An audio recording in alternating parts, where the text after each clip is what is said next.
Olá pessoal, tudo jóia? Aqui professor Jorge Maia, batendo papo com o aluno. E hoje a gente está aqui na presença do Lucas. Lucas, tudo certo? Tudo certo, tamo aí. Lucas, quem é o Lucas que chega no curso de medicina veterinária? Boa pergunta. O Lucas que chega, nesse momento, é o Lucas engenheiro. Que chega tentando entender...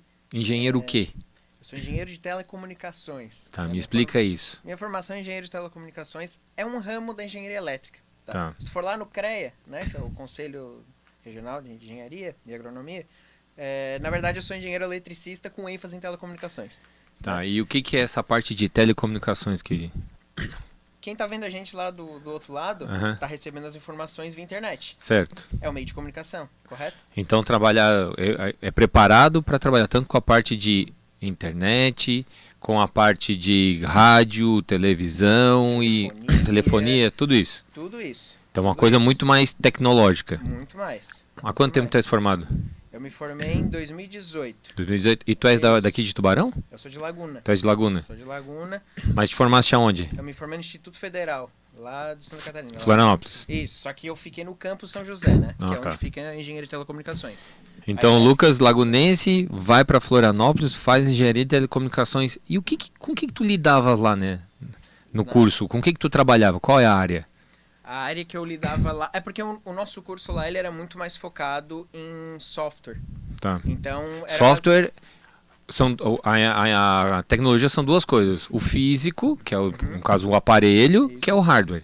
Perfeito. E os programinhas, os aplicativos, a forma como que ele funciona e o que faz ele trabalhar é o software. Isso, tem aquela piada clássica que a gente faz que o software é o que tu xinga e o hardware é o que tu chuta. Tu quebras. Exato, então é basicamente isso. Então, assim, telecomunicações é uma área muito aberta, é igual a veterinária. Né? Sim. Tu pode fazer de tudo ali dentro, um pouquinho de cada coisa. Mas tu precisa de ferramentas, né? Tu, como veterinário, precisa saber mexer no bisturi. Que bicho vai ser, aí depende da Independente. especialização. Eu preciso saber programar, por exemplo. Agora, O que dentro da é telecom- programar? Programar é tu criar lógicas, vamos dizer assim, para conversar com a máquina. Então seria programar é quando tu digita uma série de códigos, palavras, linhas, uma frase que fala para o computador o que ele precisa fazer e como precisa ser feito. Exatamente. Tu sabe fazer churrasco? Não, Não mas sabe? eu tô tentando aprender. Beleza, mas quando tu vai fazer uma receita de alguma coisa, tu segue passos. Sim, sim. O que tu precisa pro churrasco? Da carne. Tu precisa do quê? Do espeto. Depois o que tu precisa pegar? Pegar a carne e colocar no espeto. O que mais? Acender o fogão. O fogão não, né? Mas tu também não sabes, né? Aí. A churrasqueira. A churrasqueira. Então, assim, tu dá uma série de comandos. Do que Correto? o computador tem que tu fazer. tem que fazer. Então é igual na vida real.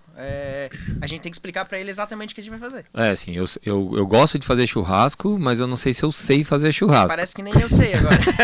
Tá.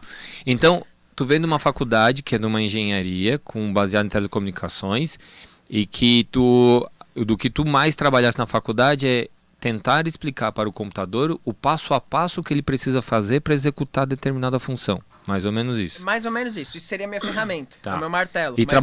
Mas para que tu ensinava o computador? Ensinava ele a mandar um vídeo, mandar uma voz? O que tu ensinavas ele? Perfeito. Então, o Instituto Federal, os institutos federais de forma geral no país, ele tem como missão se inserir na economia do local que ele está. Certo. Né? Então, o Campus São José, qual que é a grande empresa que tem lá? Intelbras. Intelbras trabalha é a maior empresa de telecomunicações da América Latina, Certo. hoje em dia.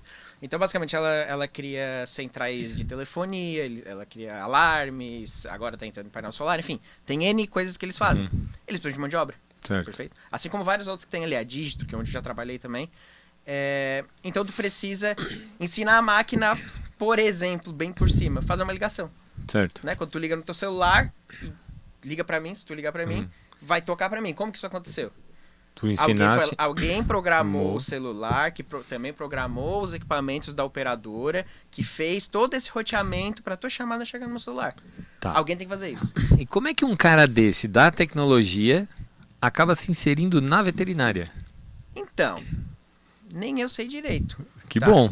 Nem eu sei direito, porque eu acho que é muito pela curiosidade. Certo. Né? Eu acho que é aquele papo que todo mundo tem quando é criança, todo mundo já quer ser veterinário. Sim. Né? Com 6 anos todo mundo brincou com um cachorrinho e queria ser. Eu não era diferente disso, né? Mas desde criança eu era aquele cara, eu era viciado, por exemplo, a entrar num site do Kennel Club e ficar decorando as raças de cachorro. Eu imprimia as fotos e fazia um álbum, assim, era muito viciado. Até por um bom tempo eu achei que eu seria veterinário. Só que acabou que largou, comecei a mexer muito no computador, porque eu sou daquela época ali da transição, que tu começou a sair totalmente do analógico e começar a ser completamente digital, né? Tu és uma geração criada com videogame. Sou. O que tu jogavas quando era moleque? Eu jogava PlayStation 1, eu jogava muito RPG. RPG? Muito RPG. E jogava PlayStation. Eu jogava PlayStation. Então tu vem da geração do RPG, do PlayStation, que gostava de bicho, ia pro site, mas se enveredou por esse caminho da tecnologia. Exatamente. E aí, o que te levou a voltar a isso agora? Tu mora onde hoje? Tu é de Laguna, tu moras em Laguna? Eu moro em Laguna. Tá. Eu moro em Laguna. Então... Eu morei por 10 anos em Florianópolis. Me formei, trabalhei lá, tudo. Comecei a trabalhar remoto, porque isso é uma das benesses de trabalhar com tecnologia.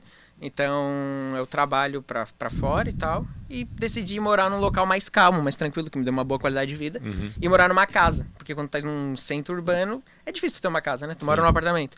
Então, acabou que eu voltei pra Laguna. Faz quanto tempo voltaste pra Laguna? 2 anos. Então, há 2 anos tu estás em Laguna, morando numa casa mais tranquilo, trabalhando remotamente. Tu trabalhas ainda? Trabalho, opa. Né? Com empresa durante o dia normal.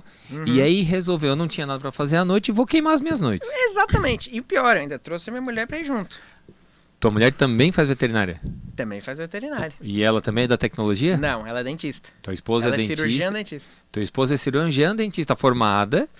Que aí o casal não tinha o que fazer e o casal resolve entrar. Ela entrou agora também. Não foi o casal que resolveu, fui eu que resolvi. Tu resolveste a vida dela. E eu matriculei ela, pura e simplesmente. Ela chegou em casa e disse: você irá começar veterinária no próximo semestre.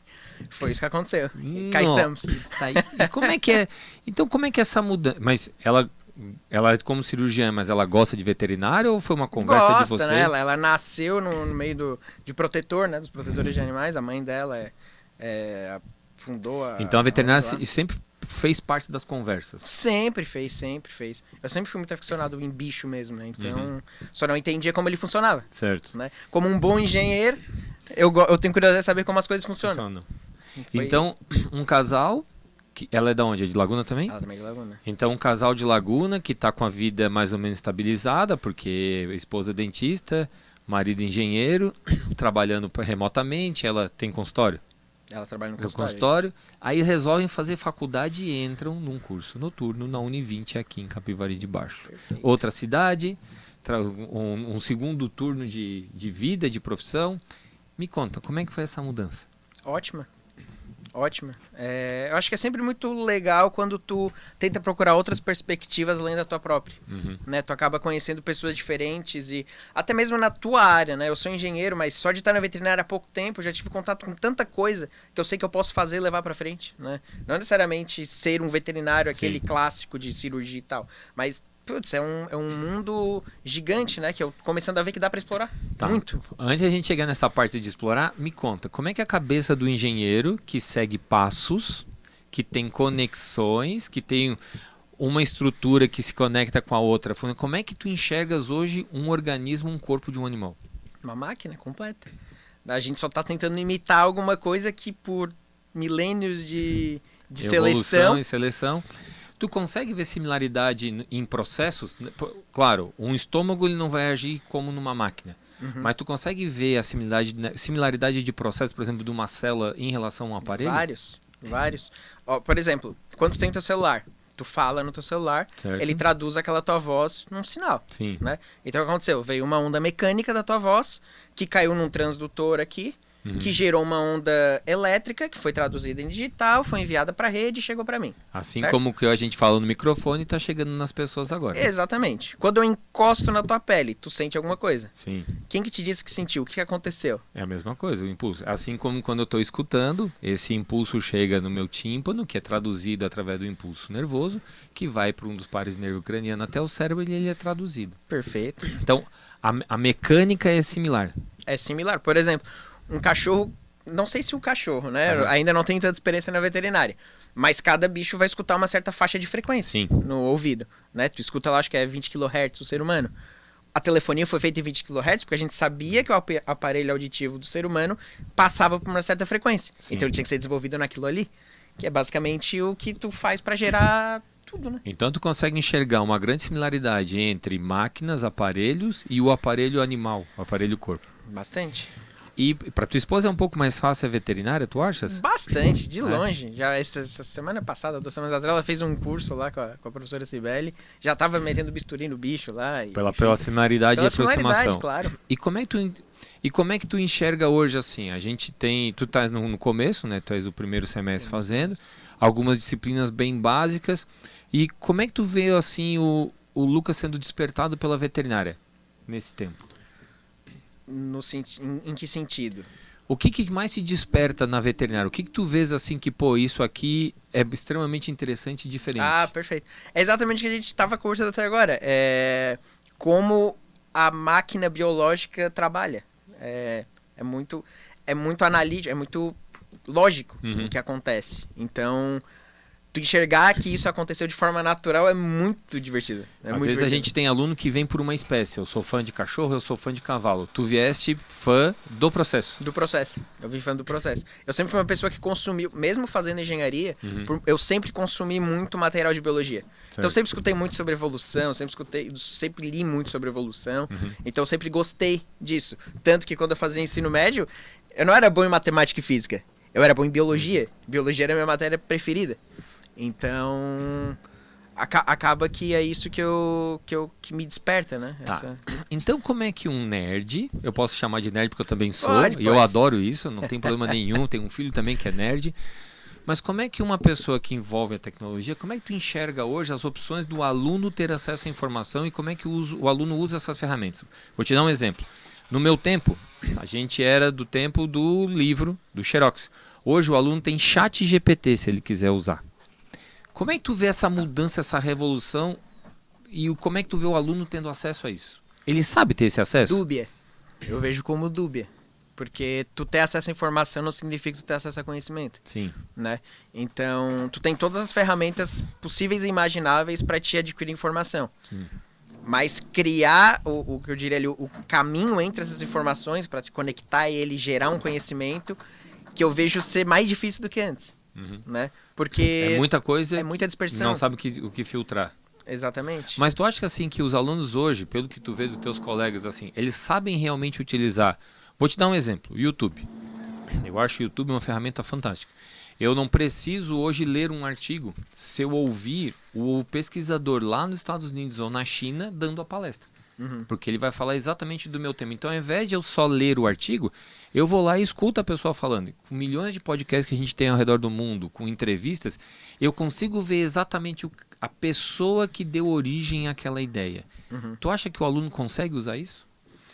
Depende a maturidade dele, a maturidade acadêmica dele, né? Porque eu acho que o importante não é... Claro, é importante tu adquirir conhecimento, mas eu acho que o que gera tu entender o que tu tá fazendo é o percurso, né? Então, até tu chegar ao caminho de tu abrir um artigo, tu ler o artigo e entender o que aquele artigo fez, tu tem pelo menos uns 10 anos de bagagem nas tuas costas. Sim. Seja acadêmico ou não. Né? Então, o problema de tu chegar lá no YouTube e te trazer tudo mastigado é que daqui a 2 dias tu perguntar alguma coisa para esse aluno ele não vai saber. Ele esqueceu. Uma coisa assim, por ser da engenharia e por trabalhar em empresa, assim, como é que tu vê a cabeça comercial do médico veterinário ou do aluno? Como é que tu vê o aluno sendo preparado para a área comercial? Ele não é. Mas não é só o problema do veterinário, é de nenhum lugar. Ninguém é preparado para... Porque se houvesse uma preparação, se houvesse um manual de como tu fazer, todo mundo é rico, né? Sim. Não é assim. O que diferencia quem consegue ou não fazer essas coisas é quem para raciocinar o que está fazendo. E como é que tu acha que o aluno pode buscar isso? Porque no curso, né, nos cursos odonto, medicina, veterinária, enfermagem, direito, a gente é muito ensinado a realizar a atividade em si. E essa questão comercial ela é deixada um pouco de lado, né? E mesmo quando a gente faz estágio, a gente não consegue ter esse aprimoramento. Como é que tu vê essa área comercial do pouco que tu conheceste da veterinária? Eu acho que, na verdade, é uma área bem rica, desde que tu saiba onde tu vai atacar, né? Desde que tu tenha o outro background, que tu vai encontrar outras formas de complementar a tua formação que não pura e unicamente que tu aprende na faculdade. Né? Tu vai aprender a mexer com o bisturi durante a faculdade, todo mundo vai sair sabendo. Mas tu achas que, independente de, às vezes, não ter na grade, por exemplo, o aluno entender que tem que pagar um imposto, se ele quiser abrir uma empresa, né? Quais são os passos para ter uma empresa, é importante ele correr atrás disso? totalmente importante e nem é tão difícil tu ter acesso a isso. Se tu entrar no site do Sebrae, tem inúmeros cursos gratuitos para tu abrir, ler e entender o que está acontecendo, né? Então, basta tu querer ir atrás. Porque assim, a nossa grade ela acaba sendo limitada, porque a gente é mais voltado para a área técnica veterinária e essa área é uma área que a gente pouco aborda ou quase não tem como abordar. Lucas, e nesse tempo que tu viste na veterinária, o que tu sentiste, o que tu viste assim de diferente no teu curso? Um curso noturno, com alunos de várias idades, com informações diferentes. Tu faz alguma disciplina com um pessoal um pouco mais velho, com outra cabeça, mais velho em relação ao curso, né? Tu faz não só as disciplinas de calor. Como é que tu vê essa dinâmica, essa diferenciação que tem entre os alunos? Tem bastante, tem bastante. Quando eu fiz minha primeira graduação, eu era novo, né? Eu era mais novo. Hoje eu tenho 30 anos. Novo ainda. Novo ainda, né? Comparado com outras pessoas, novo ainda. Obrigado, só porque eu tenho 50, mas tudo bem. Mas eu não falei nada. Uma coisa que eu aprendi na faculdade e que não tinha como ninguém me ensinar era aprender a estudar. Eu aprendi o jeito que eu estudo. Eu estudo muito bem ouvindo, por exemplo. Tem gente que não consegue, tem gente que precisa estar escrevendo. Então, assim, eu percebo que nessas primeiras fases que eu tô, as pessoas ainda têm um pouco de dificuldade de aprender e assimilar aquilo ali, porque ela ainda está se descobrindo, né? Qual a melhor forma para aquele perfil de estudar? Tu diz Exatamente. Isso? Hoje eu já sei o jeito que eu aprendo rápido. Certo. Então, por exemplo, eu sento numa cadeira, eu não levo caderno nem nada, eu só escuto. Chego em casa, eu leio o livro. Ponto. É só isso. Mas tem gente que prefere escrever e aprende assim. Sim. Então, tu tem que se descobrir, né? Não adianta, tu tem que se experimentar. Talvez esse seja o primeiro desafio na faculdade, é entender como que eu vou estudar e como eu vou levar os próximos anos para aprender. É exatamente isso. Exatamente isso. E, Lucas, tu tens contato com bicho? Tu tens bicho? Tô criando lá quase um sítio dentro de casa. O que tu tens de bicho? Eu tenho 4 cachorros. 4 cães? 4 cães. Que raça são? Eu tenho 3 raça não definida. Tudo vira-lata? Uma é o famoso, parece um pitbullzinho. Sei. Entendeu? E tem um cane corso. É o meu monstrinho, o Chico. O Chico. E o que mais tu tens? Eu tenho 2 calopsitas. Uma branca e cinza e a outra amarelinha clássica, né? O Pikachuzinho. E tenho 2 gatas. Tu já consegues, no início da faculdade, ouvir uma aula e pensar nos animais que tu tens em casa? Totalmente. Eles são, tipo, os primeiros cobaias de estudo? São. Eu vou ter aula de anatomia, a primeira coisa que eu faço é pegar um cachorro e começo a palpar. Tá, isso aqui deve ser não sei o que, isso aqui é não sei o que. Isso eu já faço e já consigo identificar várias coisas. Essa parte de anatomia eu fico brincando com os alunos que tem uma forma muito fácil de colar na prova. É estudar pelo próprio corpo, se apalpando. Saber onde é que está a minha costela, onde é que estão os meus ossos, né? Eu não tenho que saber aonde estão os ossos da mão no livro. Eu tenho que palpar a minha mão e saber exatamente onde está cada osso. Então, eu acho que o nosso corpo é a melhor forma de colar. Anatomia e fisiologia é muito fácil. Mas ter um modelo como um cachorro ou um gato, eu acho que facilita bastante. Nessa questão que tu tens hoje, né, de não estar voltado a uma espécie, mas ter uma cabeça muito mais tecnológica e até em alguns momentos comercial, como é que tu vê a tecnologia na formação do médico veterinário Lucas? Olha, eu acho que é o grande fio condutor. Do teu caminho. Do meu caminho. Mas assim, eu vou ser sincero, os próximos anos deveria ser para todo mundo. Ninguém vai sobreviver sem tecnologia, não existe. Né? Para tu se diferenciar numa clínica, enfim, tu vai ter que entender de algum equipamento específico. E só para deixar claro, quando tu fala de tecnologia é entender de mexer no aparelho, não é postar em rede social, certo? Não, é entender de verdade. Porque exatamente. Assim, a gente tem o nosso corpo que é uma linguagem de 4 letras e a gente tem uma linguagem do computador que é 0 e 1, que é binária. E é uma linguagem teoricamente até mais simples que a nossa própria genética. Mas eu vejo hoje, por exemplo, eu tenho um aparelho de eletrocardiografia que eu uso para monitorar as onças dentro do meu telefone celular. E a gente vê cada vez mais as pessoas utilizando aparelhos e coisas conectadas ao telefone, ao tablet, ao computador, para fazer a avaliação. Eu sou do tempo que o raio-x era um baita trambolho. Hoje em dia o raio-x é digital e tu consegue fazer a edição pelo telefone. Como é que tu vê essa migração, esse caminho tão rápido para a tecnologia inserida na rotina do dia a dia do veterinário? Bom, eu acho que é o caminho natural. Né? Eu acho que o mundo e todas as áreas, não só a veterinária, estão indo para esse lado. E a gente ainda tem um grande iletramento em tecnologia. Né? Não é porque eu, por exemplo, eu nasci no mundo digital, que pessoas mais novas nasceram, não quer dizer que elas entendam a tecnologia. Né? Então, tu precisa entender o que está acontecendo. Quando tu está monitorando as tuas onças ali no celular, tu precisa ter uma mínima noção de como esse dado está chegando ali. Né? Sim. A onça lá tem o colar que manda informação VHF. né? E tu precisa ter um receptor VHF, aquilo ali é tecnologia. Não é o veterinário que faz aquilo ali. Essa palavra que me encanta, né? Dado. Para quem não entende, né? Por exemplo, uma foto ela tem uma grande quantidade de dados. O tamanho da foto, a data, o local. Quando a gente vai fazer uma avaliação do animal, é uma grande quantidade de dados.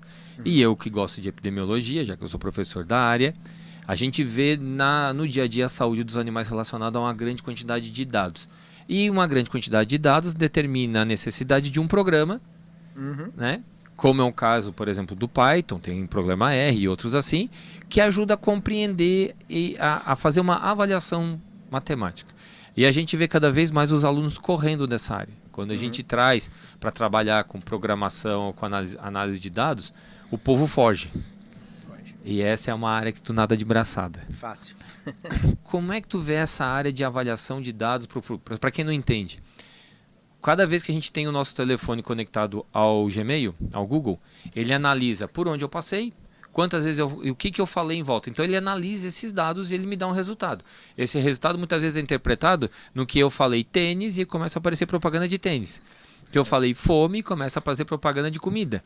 Que eu falei voar e começa a parecer passageira. Então é o programa fazendo uma análise de dados, interpretando, que é o tal do algoritmo, me entregando um resultado. E tu és um profissional que consegue pegar a base de dados bruta e fazer uma interpretação. Quanto que tu acha que consegue evoluir isso na veterinária para os próximos anos? Nos próximos meses, no próximo dia, se for o caso. Se tu quiser, se tu não é em uma clínica, né? Falar por cima, eu não tenho conhecimento de clínica, mas eu tenho conhecimento de como funcionam dados. Tu tem uma clínica, tu vende vacina. Certo? Tu precisa saber para quem tu vai vender essa vacina. Uma coisa é tu jogar para todo mundo que tu tá vendendo uma vacina. Mas aquela vacina vai sair ali na tua cidade? Quantos animais foram infectados por tal doença e tal? Para quem tu vai oferecer aquela vacina? Tu tem os números dessas pessoas para mandar e oferecer essa vacina? Isso são dados? E a gente tem dois problemas nisso. Um é as clínicas que têm programas, que nem todas têm. E segundo é o preenchimento da base de dados, que é muito falha ainda na veterinária. E com isso a gente tem um resultado baixo. Uma coisa que está na moda hoje, a inteligência artificial, que eu discordo da palavra inteligência. Todo mundo. Né? Que eu vejo muito mais uma programação, mas ela é bastante utilizada hoje e eu acho que vai ser cada vez mais. Quem sabe a gente vai ter softwares que consigam receber melhor as informações e interpretar para entregar cada vez mais rápido para o médico veterinário, por exemplo, para fazer uma determinação de compra. Esse mês eu compro mais seringa, esse mês eu compro mais antibiótico, eu compro mais vermífugo. Pelo andar da carruagem, né, pelo monitoramento financeiro, muitas vezes, da clínica, tu consegue ter esse resultado.